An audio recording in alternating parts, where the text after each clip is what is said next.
ओम नमः शिवाय। हर हर महादेव। जय शिव शंभू। दोस्तों, मंगलवार के दिन पड़ रही है इस पवित्र महीने की पूर्णिमा की तिथि और यह पूर्णिमा की तिथि साल की अंतिम पूर्णिमा की तिथि है।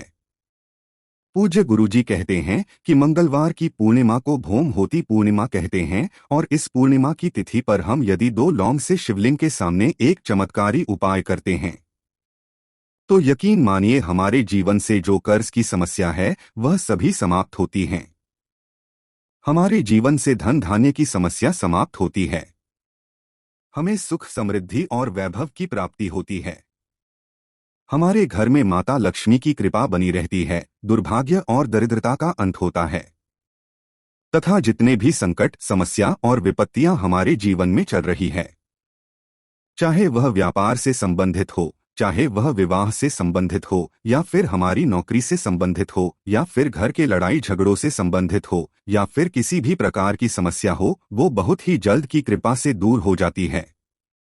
तो चलिए दोस्तों, जानते हैं उस महत्वपूर्ण उपाय के बारे में। लेकिन उससे पहले पूज्य गुरु जी की कथा को सुनकर के और समझ करके ही आपको समझाने का पूरा प्रयास करेंगे। लेकिन उससे पहले वीडियो को लाइक करें, चैनल को सब्सक्राइब करें और कमेंट में श्री शिवाय नमस्तुभ्यम या फिर ओम नमः शिवाय जरूर लिखें।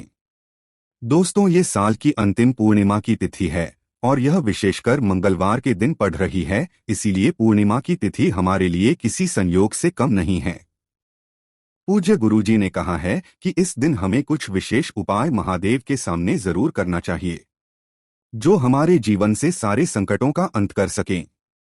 उपाय को जानने से पहले सामने स्क्रीन पर आपको एक प्रश्न दिखाया जा रहा है। इसमें आपको बताना है कि भगवान शिव के रुद्र अवतार के नाम से किसे जाना जाता है, श्री हनुमान जी या फिर श्री राम। इन दोनों में से जो भी आंसर सही है उसे आपको कमेंट बॉक्स में जरूर बताना है।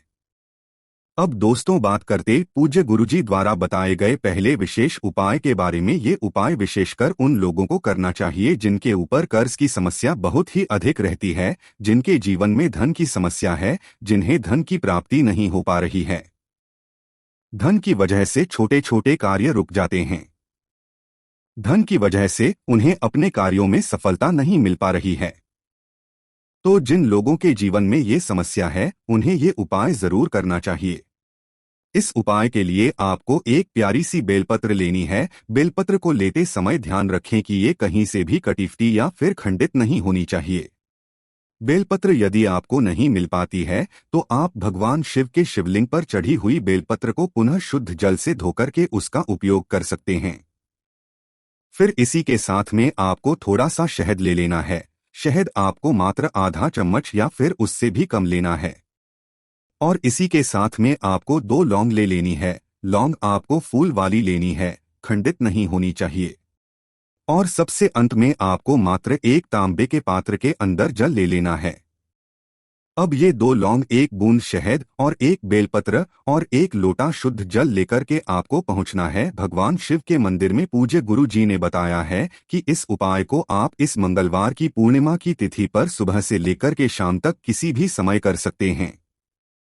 सबसे पहले तो आप जो 1 बेलपत्र लेकर के आए हैं उसे आपको अपने सीधे हाथ में रखना है और बेलपत्र की सबसे आगे वाली पत्ती पर, यानी कि बेलपत्र की जो सबसे बड़ी वाली पत्ती होती है, उस पत्ती में आपको चिकनी तरफ शहद का लेपन करना है। आपको अपने दाहिने हाथ यानी कि सीधे हाथ की चींटी उंगली की जो पास वाली उंगली होती है, अनामिका उंगली, उसी से शहद का लेपन कर देना है।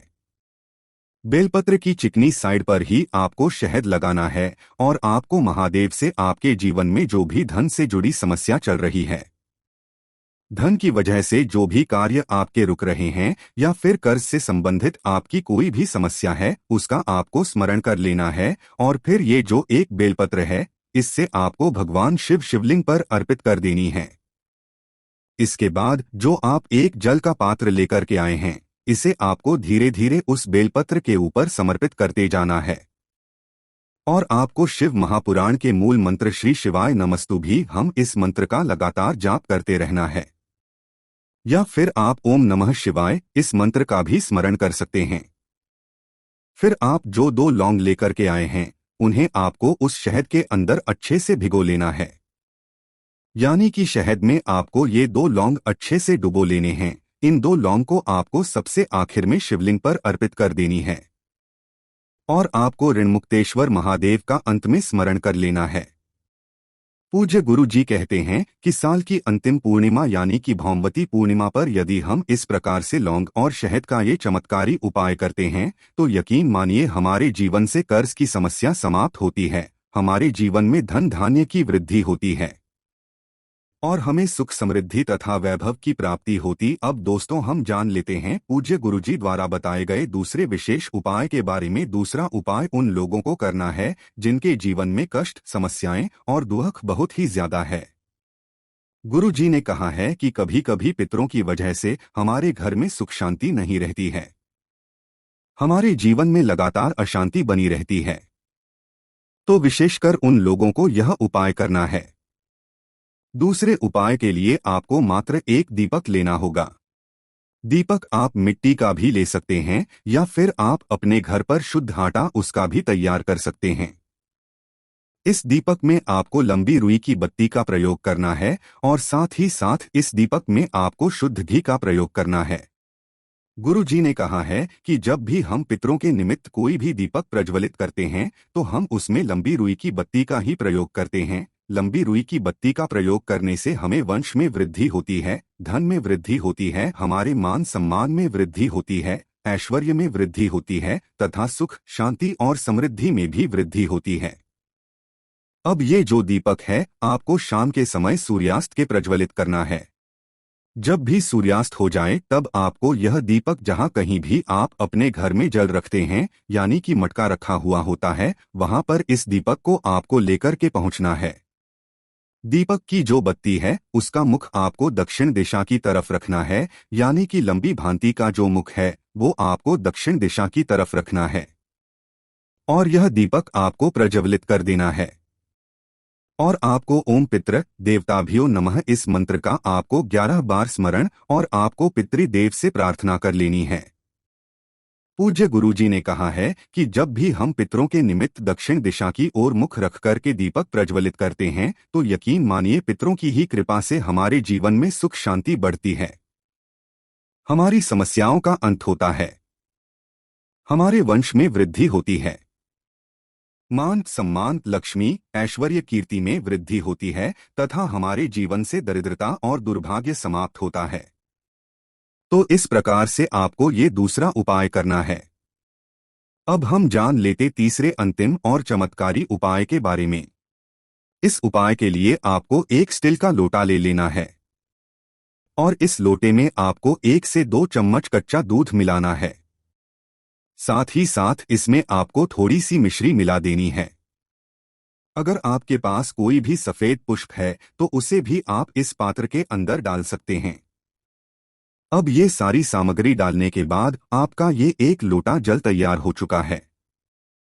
यह जल लेकर के आपको पहुंच जाना है अपने घर की छत पर या फिर अपनी बालकनी पर, जहां से भी आपको चंद्रदेव के दर्शन हो वहां पर आपको पहुंच जाना है।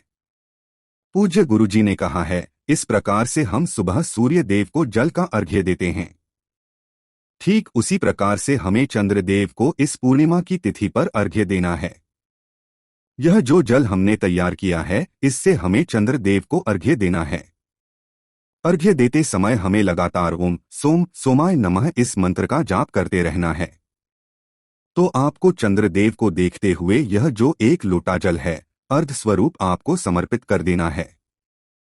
अब दोस्तों ये जो जल नीचे गिरा हुआ है इसे थोड़ा सा अपने उंगलियों में लेकर के अपनी आंखों पर और अपने मस्तक पर लगाकर के चंद्रदेव से आपको प्रार्थना कर लेनी है कि आपकी आंखों में जो समस्या है, आपको जो बहुत ही अधिक टेंशन होती है, तनाव रहता है, बहुत ज्यादा समस्या जो आपके जीवन में चल रही है, आपके जीवन में जो लड़ाई झगड़े चल रहे हैं या फिर आपके जीवन में जो कष्ट बने हुए हैं, उनको दूर करने के लिए आपको चंद्रदेव से प्रार्थना कर लेनी है और आपको कम से कम 5 मिनट तक चंद्रदेव को अपनी से निहारते रहना है। पूज्य गुरु जी कहते हैं कि पूर्णिमा की तिथि पर हमें चंद्रदेव को लगभग 2 से 4 मिनट तक अपनी आंखों से निहारते रहना है, यानी कि चंद्रमा की पूरी रोशनी अपने शरीर पर लेते रहना है। चंद्रदेव की रोशनी जब भी हमारे शरीर पर प्रकाश डालती है तो वह हमारे शरीर के कई रोगों का अंत कर देती है।